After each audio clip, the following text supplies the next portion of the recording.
ఫీజులు చెల్లించలేదని విద్యార్థులను రూములు ఖాళీ చేయించి ఇంటికి వెళ్లకుండా ఆపుతున్నారని ఉమ్మడి కృష్ణా జిల్లా జనసేన అధ్యక్షుడు బన్రెడ్డి రామకృష్ణ ఆరోపించారు.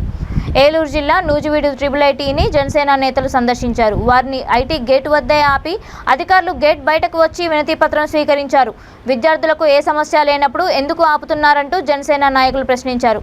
విద్యార్థులను ఇబ్బంది పెడితే ఆందోళన చేయడానికి సిద్ధంగా ఉన్నామని హెచ్చరించారు.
మరి ఫీజు రీఎంబర్స్మెంట్ చెల్లిస్తుందని చెప్పి మేము భావిస్తూ ఉన్నాం. మరి యాజమాన్యం ఇక్కడ మేనేజ్మెంట్ ఏదైతే ఉందో మేనేజ్మెంట్ మొత్తం స్పందించి ఒక 4 రోజులు ఎక్స్టెన్షన్ ఇచ్చారు.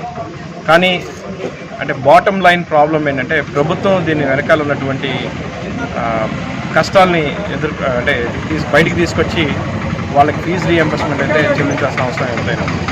జూన్ 5వ తారీఖు లోపల కనుక మరి ప్రభుత్వం కనుక స్పందించకుండా మరి ఫీజు రీఎంబర్స్మెంట్ కనుక చెల్లించకపోతే మేము తప్పకుండా ఉద్యమం చేయాల్సి వస్తుంది. ఇక్కడ నూజివీడు నియోజకవర్గంలో నూజివీడులో జనసేన పార్టీ తరఫున ఇప్పుడున్నటువంటి మేనేజ్మెంట్కి మేము ధన్యవాదాలు తెలుపుతా ఉన్నాం. సానుకూలంగా స్పందించినందుకు మా కోరిక ఏదైతే ఉందో స్టూడెంట్స్ని ఇబ్బంది పెట్టకుండా బయటికి వెళ్ళనివ్వాలని, మరి వాళ్ళకి ప్లేస్మెంట్స్ జరిగేటువంటి టైము ఇప్పుడు పిల్లలు అలాగే విద్యార్థులు బయటికి వెళ్ళి ఉద్యోగాల్లో జాయిన్ అయ్యేటువంటి టైము. మరి అలాంటి టైంలో మేనేజ్మెంట్ వారికి మద్దతుగా మరి 4 రోజులు ఎక్స్టెన్షన్ ఇచ్చి బయటికి వెళ్ళనిచ్చి వాళ్ళు జాబ్స్లో జాయిన్ అయ్యేలాగా చేస్తుంది. కాబట్టి యాజమాన్యానికి జనసేన పార్టీ తరఫున అలాగే విద్యార్థుల తరఫున ధన్యవాదాలు తెలుపుకుంటా ఉన్నాం.